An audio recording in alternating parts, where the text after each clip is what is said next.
Welcome to this I'm Possible Life podcast. I'm your host, Lisbeth Koning. This is, if you've been listening to the most recent series, this is week 4 in my perimenopause hormonal journey that I have been sharing about. I missed last week with traveling and being pretty busy. So, quick update on that. I would say things are still going really well. Sleep is still really good. I'm no longer like gaining weight like I was. I don't know about losing weight yet, but we're doing kitchen wars starting next week, Monday already. So I'm not too worried about that. We're going to hone in the nutrition.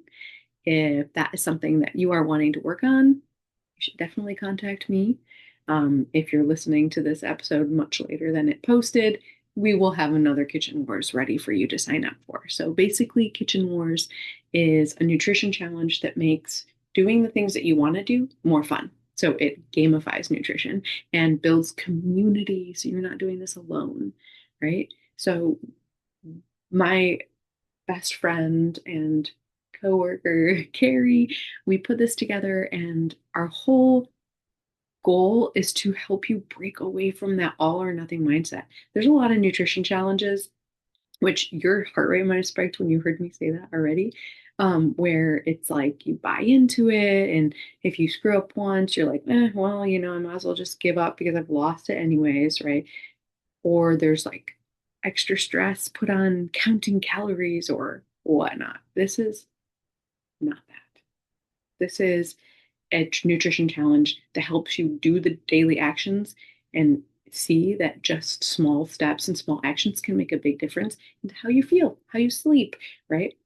Your brain fog, how you operate on a daily level, and it gives you the information you need in order to eat in a way that you feel really good without counting calories or anything like that, without the restriction. So, in a way that is livable, and you're doing the journey with other people. All right, enough on that. Mindset focus for this week. I have found myself talking about internal family systems therapy a lot. So, I wanted to go over it a little bit, um, give you some resources, and talk about how it's showing up in my life and how I use it in my life with the people in my life. So, the basic idea of internal family systems therapy is that we are all many parts and that we have a self, capital S self, right?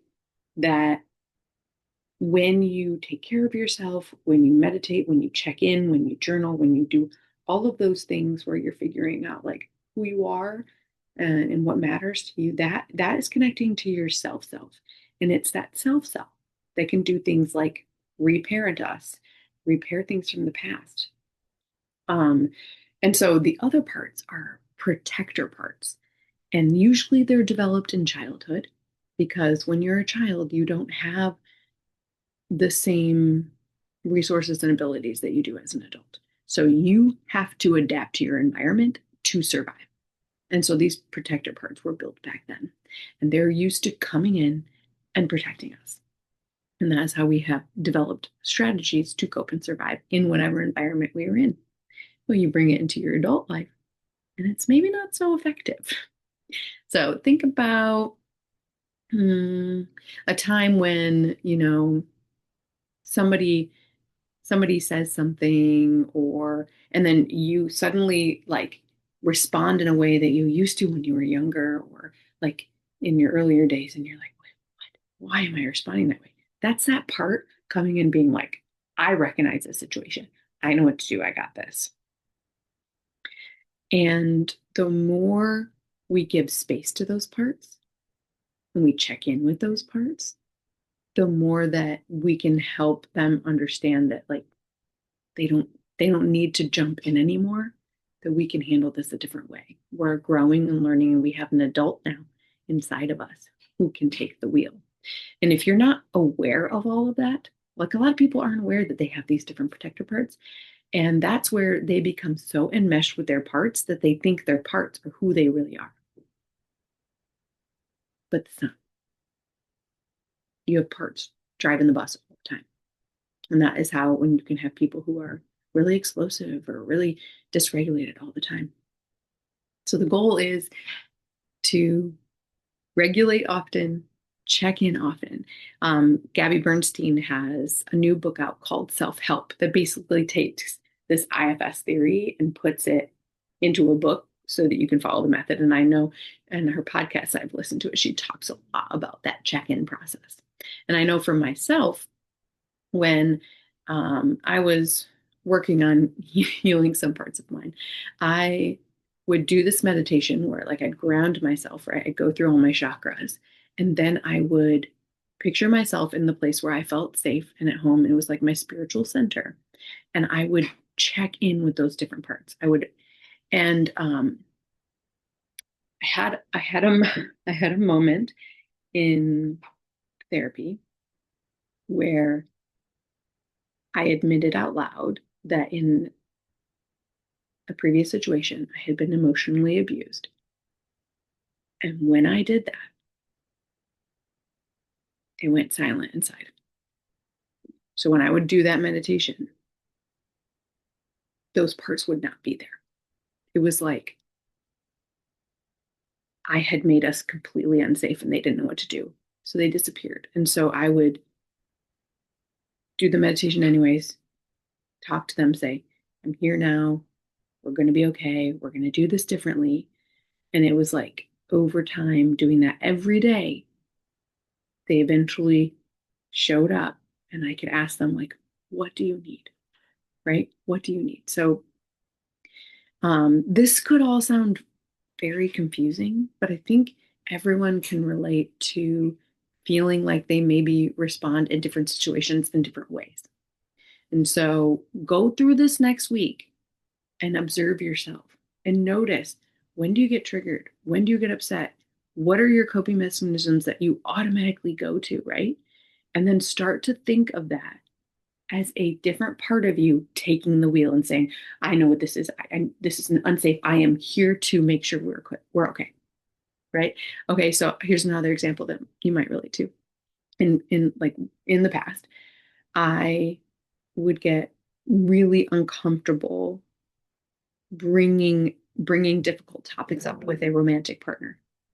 And I would think about it a lot and wait for the perfect moment, right? That was a part of me who didn't feel safe, who was like, no, you can't talk about this. Like, nope, we go with the flow. We just go along with whatever it is, right? So there's another example. I a lot of times I find when I'm talking with my friends or colleagues, um, and they tell me some of the thoughts that pop up or the things that they get scared about. And one of my most common responses to that is, or like, especially if they're upset with the way they responded or upset with themselves. I'm like, of course you responded that way. Of course she came out and was trying to protect you. Of course she was responding that way. Normalize it. We are not here to shame. We are not here to like get mad at those parts. That is not how we heal them. So it's like when you have that response, like, of course I responded that way. It's okay. But I'm here now. I'm here to listen to you. What do you need? What will make you feel safe? Like, I'm going to take the wheel. I'm going to keep driving.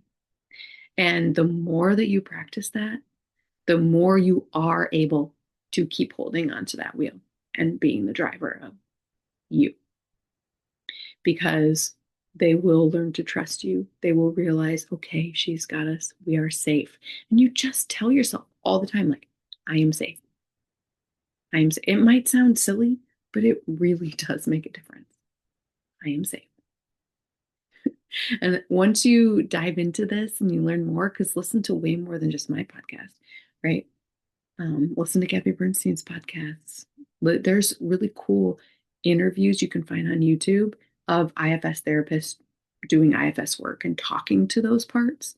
Like if you really got like some strong parts, you might consider finding an IFS therapist and doing that process. But otherwise, you could get Gabby's book and do some self work.